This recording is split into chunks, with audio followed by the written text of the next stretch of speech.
Andan aytdım. Birleşip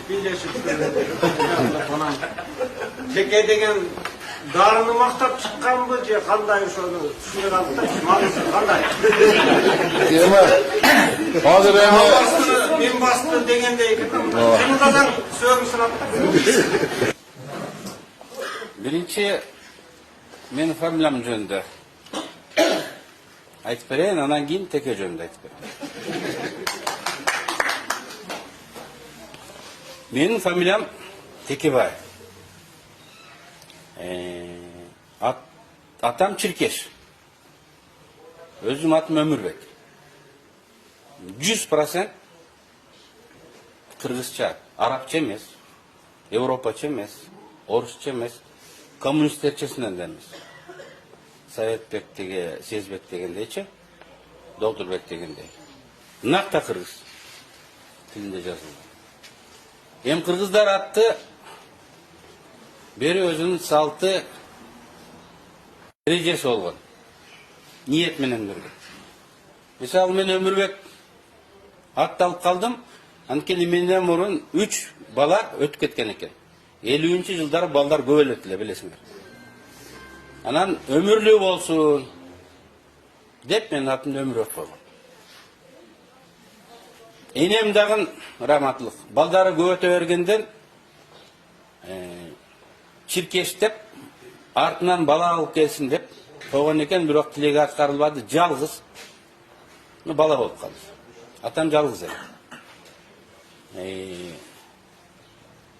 Көп айтат эле, жалгыз болбош керек экен, жок деген 3 бала болуш керек деп көп айтат эле. Биз 5 бир тууган болдук, 3 эркек, 2 кыз. Кыргыздар мал жандуу калк болгон.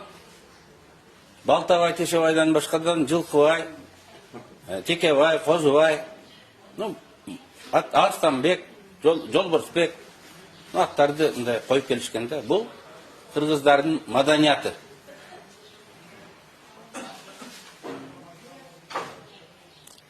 Мен өзүм кыргыз болгоныма сыймыктанам. Мен өзүмдүн чоң атам менен Текебай менен сыймыктанам. Анын аты менен сыймыктанам. Башкача болушу мүмкүн эмес.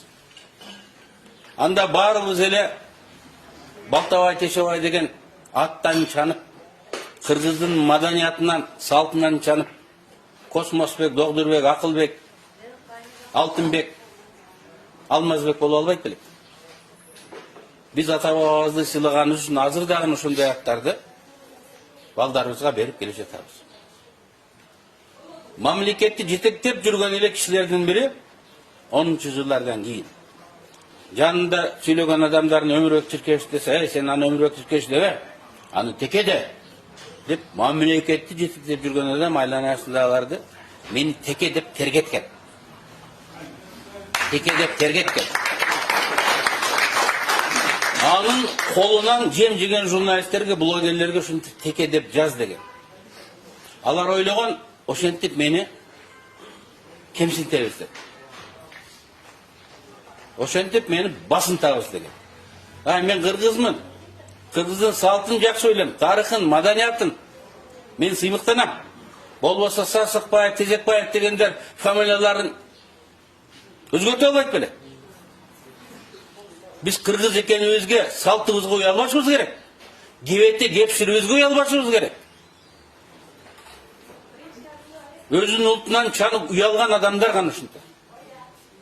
Ким Теке деп мени кемсинткиси келгендер, бул кыргыздын чанып, кыргыз экенинен уялган намысы жоктор.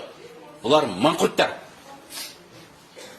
Мен ушундай жиним келди, бир күнү аялыма айттым, мен фамилиямды өзгөртөм дедим. Өмүрбек Теке болуп алам дедим. Мага жагат, мисалы, кыска Теке.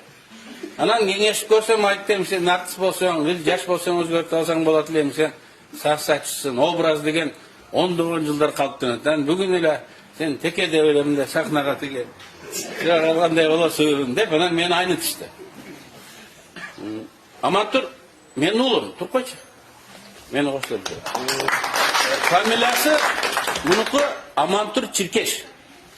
Мындан кичинекейи бар, Эсентур Теке болом деп атат. Бұл бізде ешкім басынтып қордай албайды. Біз чиркеш болғанына, теке болғанымызға сыймықтанабыз. Эми үчүн чиркеш? Мынау госсекретар болды.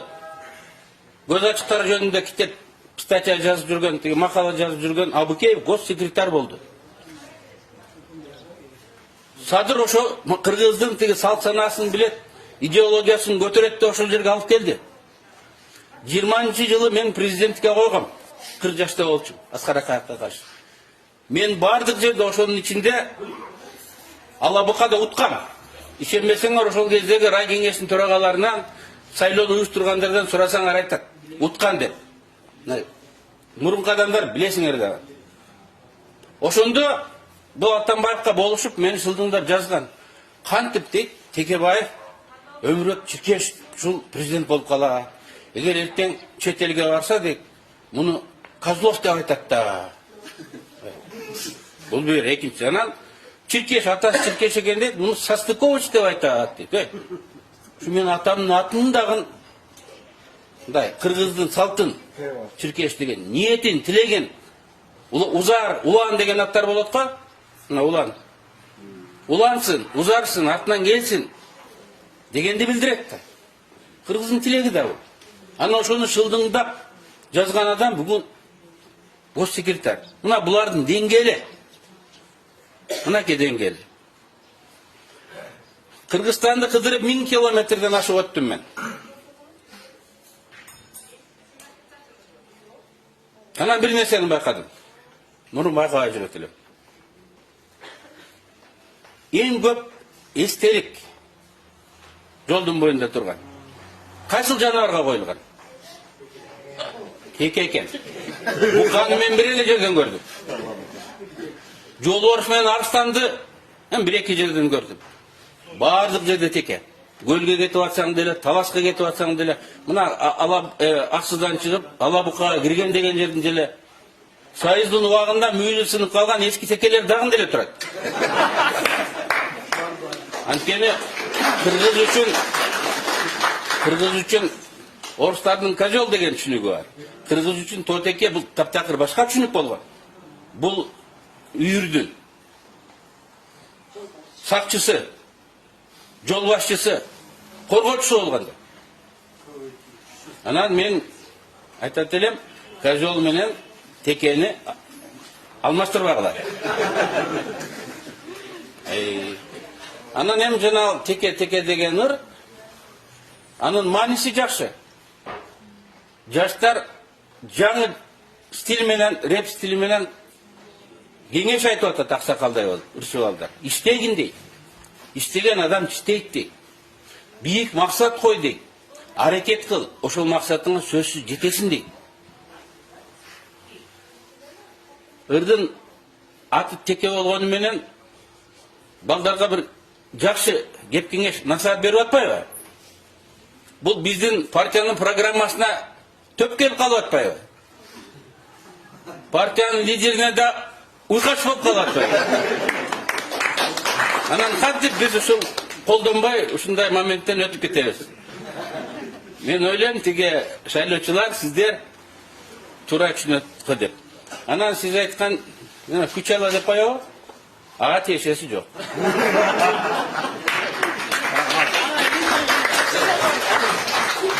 Азыр уруксат берсеңиздер, мен да кошумчалап коеюнчу. Чындап эле ушул сөздү мамлекеттин биринчи адамдын оозунан укканда негатив ушундай терс мааниде айтканда мен таң калдым.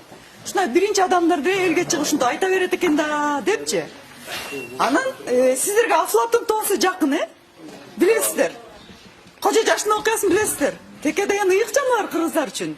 Ошол текени кырып аткан үчүн кожо жаш жазага тартылып, аскан чокусунда калып атат. Анан мен өзүм профессормун. Жүздөгөн студенттерге сабак берем. Мектептер менен иштейм. Анан мен акырын сурамжылоо жүргүздүм. Жаштардын арасында ушул сөз көп колдонуп баштады да акыркы мезгилдерде. Анан кыздардан өзүнчө, жигиттерден өзүнчө ушуну кандай маанилде колдонуп атасыңар депчи. Десем, көрсө жигиттер айтты мага. Кой коюп баскан, татнака кийинген кыздарды, теке деп коюшат экен.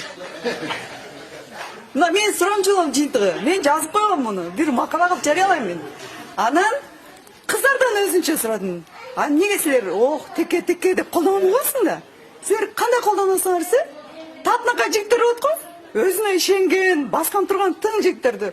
Охо, теке экен деп. Анан Бекчора текеден ырт чыгарды. Ошон үчүн мунун аябай жакшы жагы көп.